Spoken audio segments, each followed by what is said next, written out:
जय हिंद दोस्तों।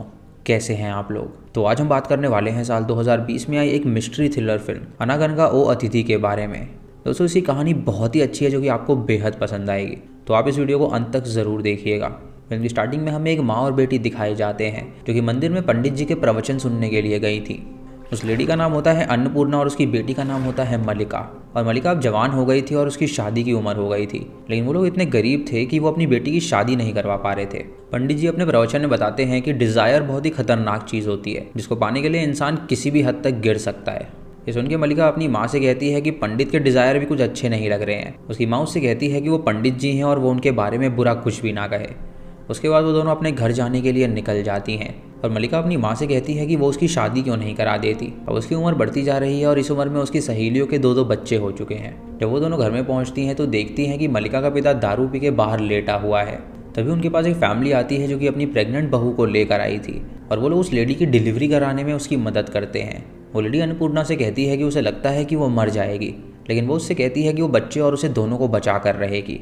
वो सक्सेसफुली डिलीवरी कर देती है और वो घर वाले बहुत ज़्यादा खुश होते हैं। वो तीनों अपनी रोज़ाना ज़िंदगी में मेहनत मजदूरी करके पैसे कमाते थे, लेकिन वो बहुत ही कम पैसे कमाते थे जिससे वो सिर्फ खाने का पैसा ही जुटा सकते थे।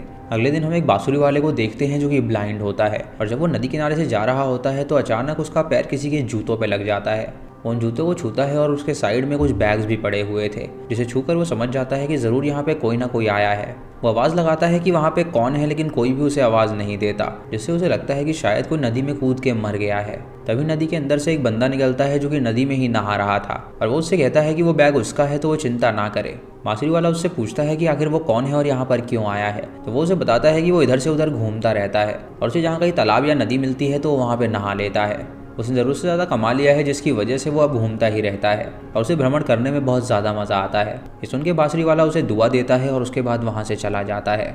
इधर मलिका के घर पे एक मदारी आता है जो कि उनसे भिक्षा मांगने लगता है, लेकिन उन लोगों के पास देने के लिए कुछ भी नहीं होता, इसीलिए वो उससे कहते हैं कि वो यहाँ से चला जाए। वो मदारी उनसे कहता है कि उसे आभास हो रहा है कि उसके घर में लक्ष्मी आने वाली है।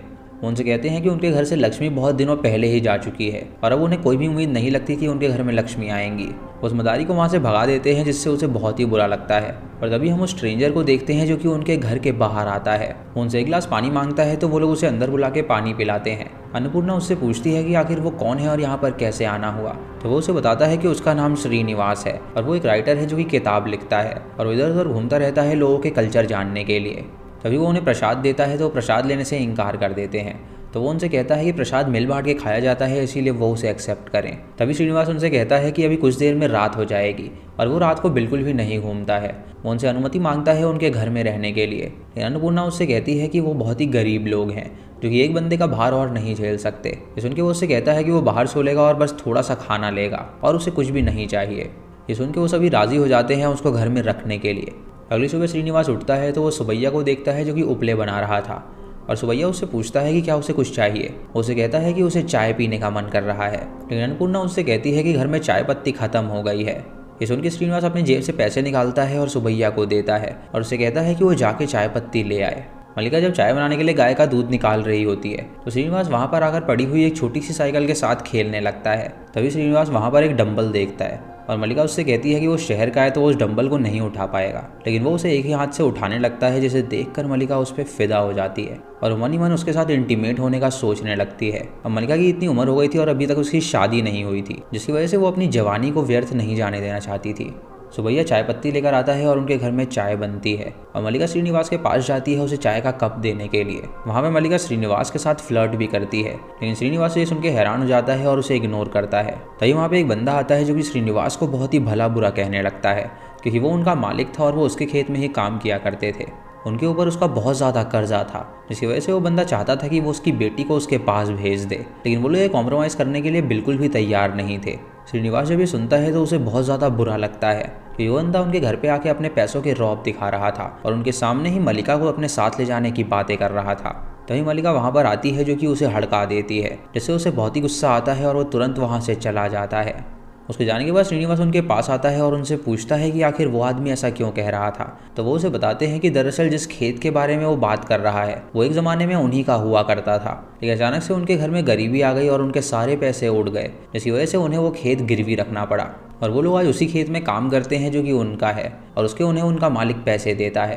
तभी श्रीनिवास अंदर जाता है और एक बैग लेकर आता है और जब वो उस बैग को खोलता है तो उसके अंदर ढेर सारे गहने और पैसे होते हैं। वो उनसे कहता है कि उसने शहर जाके ये सारे पैसे कमाए हैं और अगर वो चाहे तो अपने मालिक को ये पैसे दे सकते हैं जिससे कि उनका खेत उन्हें वापस मिल जाएगा। अन्नपूर्णा ये सुनकर उससे कहती है कि वो ऐसा बिल्कुल नहीं करने वाले, ये उसकी मेहनत की कमाई है और उन्हें पैसे लेते हुए बिल्कुल भी अच्छा नहीं लगेगा। वो उसे मना कर देती है, इसीलिए श्रीनिवास उन गहनों को अंदर रख देता है। अब मल्लिका जब उन गहनों को देखती है तो उसे बहुत ज़्यादा लालच आ जाता है और उसके मन में सिर्फ और सिर्फ पैसा ही घूमने लगता है। मल्लिका जब नहाने के लिए जाती है तो उसकी माँ उससे कहती है कि वो और उसके पिता कहीं पे जा रहे हैं और वो शाम को लौटेंगे तो वो घर की सफाई कर दे। मल्लिका वहाँ पे श्रीनिवास से अब शादी करने का सोच रही होती है ताकि वो उससे शादी करके अमीर बन जाए। नहाने के बाद मल्लिका श्रीनिवास से मिलने के लिए जाती है और उससे कहती है कि वो उसके गहने को पहनना चाहती है। ये सुन के वो राजी हो जाता है और अपने बक्से से गहने निकालने लगता है और तभी मल्लिका उसके सामने अपनी साड़ी ऊपर करने लगती है, जिसे देखकर वो उस पर बहुत ही गुस्सा करता है और उससे कहता है कि आइंदा वो ऐसा काम बिल्कुल ना करे। शाम को जब उसके माता पिता वापस आते हैं तो श्रीनिवास उनसे कहता है कि उसका मन कर रहा है आज चिकन करी खाने का, तो क्या वो लोग चिकन करी उसके लिए बना सकते हैं। अन्नपूर्णा उससे कहती है कि घर में कोई मिर्च मसाला है ही नहीं तो वो चिकन करी कैसे बनाएगी। ये सुन के वो सुबैया को पैसे देता है और उसे कहता है कि वो जल्दी से तैयारी शुरू करें और इससे वो सारे सामान ले आए ताकि वो सभी मिलकर चिकन करी खा सके। मल्लिका के मन में अब भी पैसा ही घूम रहा होता है और उसको मदारी की बात याद आती है कि लक्ष्मी उनके घर में आने वाली है। जब वो सभी चिकन करी की प्रिपरेशन करना शुरू करते हैं तो मल्लिका अपनी माँ से कहती है कि मदारी ने आज कहा था कि उनके घर में लक्ष्मी आने वाली है और इतना सारा धन देखकर उसे लगता है कि शायद उन्हें वो धन ले लेना चाहिए। उसकी माँ उससे कहती है कि वो धन श्रीनिवास का है तो वो उसे कैसे ले सकते हैं, लेकिन मल्लिका उससे कहती है कि उसे लगता है कि श्रीनिवास कोई चोर है क्योंकि चोरी का धन चुरा कर यहाँ पे आया है छुपने के लिए। वो अपनी माँ से ये भी कहती है कि अगर वो श्रीनिवास को मार डालें तो सारा धन उनका हो जाएगा और वो अमीर बन जाएंगे। ये सुन के अन्नपूर्णा हैरान हो जाती है और उससे कहती है कि आखिर वो कैसी बात कर रही है। तो मल्लिका उससे कहती है कि आज वो चिकन करी खाएगा लेकिन आज का दिन उसका इस घर में आखिरी दिन होगा। और सुबैया खिड़की से सारी बातें उनकी सुन रहा होता है। जब सुबैया चिकन करी का सामान लेकर वापस आता है तो वो उन्हें वो सौंप देता है और अन्नपूर्णा उससे कहती है कि उनकी बेटी पागल हो गई है क्योंकि उसको मारने की बात कर रही है। तो श्रीनिवास उससे कहता है कि वो बिल्कुल सही बात कर रही है। ये सुन के अन्नपूर्णा हैरान हो जाती है और वो समझ जाती है कि अब ये लोग उसे मार कर ही रहेंगे। वो तीनों अब प्लानिंग करते हैं कि वो चिकन करी में जहर मिला देंगे जिससे कि वो मर जाएगा। और तभी श्रीनिवास वहाँ पर आकर उनसे कहता है कि वो खाना जल्दी बनाए क्योंकि उसके पेट में चूहे कूद रहे हैं। उसके बाद सुबह दुकान पर चला जाता है दारू पीने के लिए और वहाँ वो बहुत ज़्यादा पीने लगता है क्योंकि वो सपने देख रहा था कि अब वो अमीर बनने वाला है। इधर श्रीनिवास मल्लिका और अन्नपूर्णा के पास आता है और उनसे पूछता है कि मुर्गा उनके लिए अपनी जान देता है तो क्या अपने भले के लिए किसी को मारना ठीक है या नहीं। ये सुन के मल्लिका उससे कहती है कि भूख मिटाने के लिए किसी न किसी को तो मरना ही होगा। इधर सुबैया जब दारू पी रहा होता है तो दुकान का मालिक और उसका बेटा शर्त लगाते हैं कि आज सुबैया कितनी बॉटल पिएगा। सुबैया सुन के उससे पूछता है कि आखिर वो ये क्या बात कर रहे हैं। तो वो उससे कहते हैं कि उसके लिए तो आज खुशी का दिन है तो वो दारू पीने क्यों आया है। ये सुन के सुबैया हैरान हो जाता है और उनसे बोलता है कि आखिर वो कैसी बातें कर रहे हैं। रात को मल्लिका और अन्नपूर्णा जंगल में जाती हैं एक जहरीली औषधि लाने के लिए जिसे वो उसकी चिकन करी में मिला देती हैं ताकि वो खा के सीधा मर जाए। जब वो उसे वो खाना सर्व करती हैं तो अन्नपूर्णा उससे कहती है वो हाथ धोकर खाए और जब वो हाथ धोने के लिए जाता है तो वहाँ पर पुलिस आ जाती है और अन्नपूर्णा उससे कहती है कि वो यहीं पर रहे क्योंकि घर में कोई मेहमान आए हुए हैं। पुलिस वाले उनसे कहते हैं कि वो यहाँ पे एक चोर को ढूंढते हुए आए हैं जो कि महारानी के कई सारे पैसे और जेवर चुरा के भागा है।